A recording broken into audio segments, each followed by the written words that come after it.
یہ 19ویں صدی کا آخر تھا۔ سلطنت عثمانیہ اپنی آخری سانسیں لے رہی تھی۔ اسے یورپ کا مرد بیمار کہا جا رہا تھا۔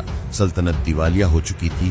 بلقان کی ریاستوں میں قوم پرستی کی بغاوتیں عروج پر تھیں اور روس، برطانیہ اور فرانس جیسی یورپی طاقتیں گدھ کی طرح اس کے ٹوٹنے کا انتظار کر رہی تھیں۔ اسی نا امیدی کے عالم میں 1876 میں عبد الحمید دوم کو تخت پر بٹھایا گیا۔ اسے ایک ایسی سلطنت ملی تھی جو ہر طرف سے طوفانوں میں گھری ہوئی تھی۔ تخت پر بیٹھتے ہی سلطان عبد الحمید نے اصلاح پسندوں کے دباؤ میں آ کر سلطنت عثمانیہ کے پہلے آئین یعنی کانسٹیٹیوشن کو قبول کیا اور پہلی پارلیمنٹ کا افتتاح کیا۔ ایسا لگا جیسے سلطنت ایک نئے جمہوری دور میں داخل ہو رہی ہے، لیکن یہ دور صرف 2 سال چلا۔ روس کے ساتھ ایک تباہ کن جنگ میں شکست کے بعد سلطان نے پارلیمنٹ کو اس شکست کا ذمہ دار ٹھہرایا۔ اس نے آئین کو معطل کر دیا اور پارلیمنٹ کو تحلیل کر دیا۔ اس کے بعد اگلے 30 سالوں تک اس نے تمام اختیارات اپنی ذات میں مرکوز کر کے ایک مطلق العنان بادشاہ یعنی آٹوکریٹ کی حیثیت سے حکومت کی۔ وہ اپنے پورے اسرار یلدز محل میں الگ تھلگ رہ کر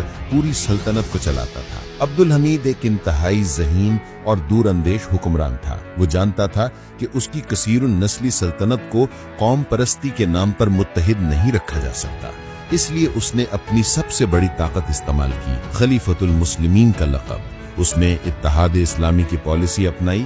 اس کا مقصد پوری دنیا کے مسلمانوں کو خلافت عثمانیہ کے جھنڈے کے تلے اکٹھا کرنا تھا تاکہ یورپی سامراج کا مقابلہ کیا جا سکے۔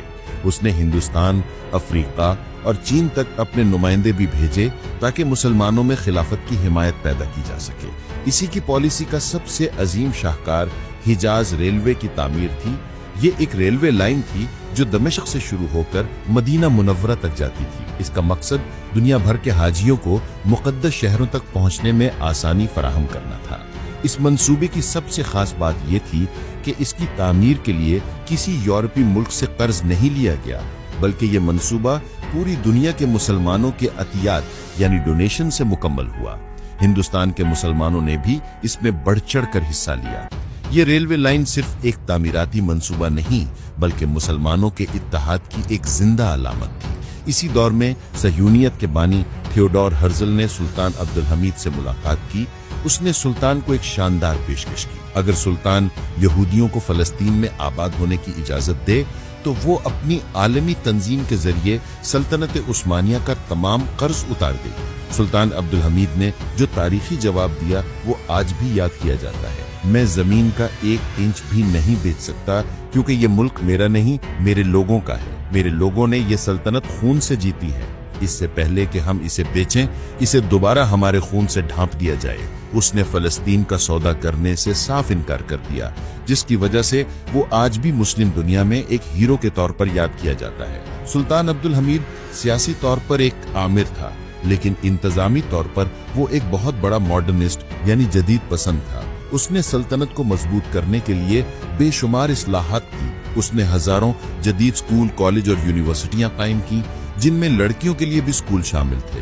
اس نے پوری سلطنت میں ٹیلی گراف کا جال بچھا دیا تاکہ مرکز کا رابطہ دور دراز کے صوبوں سے قائم رہے۔ اس نے ایک مؤدد اور پروفیشنل بیوروکریسی کی بنیاد رکھی اور سلطنت کے مالیاتی نظام کو بہتر بنایا۔ اس کی حکومت کا ایک تاریک پہلو اس کا شدید شکی مزاج ہونا تھا۔ اسے ہر وقت سازشوں کا خوف رہتا تھا، جس کی وجہ سے اس نے ایک بہت بڑا جاسوسی کا نظام قائم کیا ہوا تھا۔ اس کے ہزاروں جاسوس ہر جگہ موجود تھے، جس کی وجہ سے سلطنت میں ایک خوف اور گھٹن کی فضا قائم ہو گئی۔ اسی ماحول میں اس کے خلاف سب سے بڑی تحریک نے جنم لیا، جسے نوجوان ترک یعنی ینگ ٹرکس کہا جاتا ہے۔ یہ یورپ میں تعلیم یافتہ، سیکولر اور قوم پرست فوجی افسروں اور دانشوروں کا ایک گروہ تھا جو سلطان کی آمریت کو ختم کر کے 1876 کے آئین کو بحال کرنا چاہتا تھا۔ 1908 میں نوجوان ترک سے متاثر فوجی افسروں نے مقدونیہ میں بغاوت کر دی۔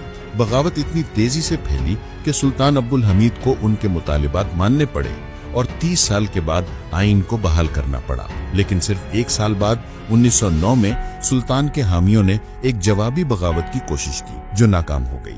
نوجوان ترک نے اس بغاوت کا الزام سلطان پر لگایا اور پارلیمنٹ کے ذریعے اسے تخت سے معزول کرنے کا فیصلہ کر لیا۔ اس طرح 33 سال تک حکومت کرنے والے آخری عظیم عثمانی سلطان کا دور ختم ہو گیا۔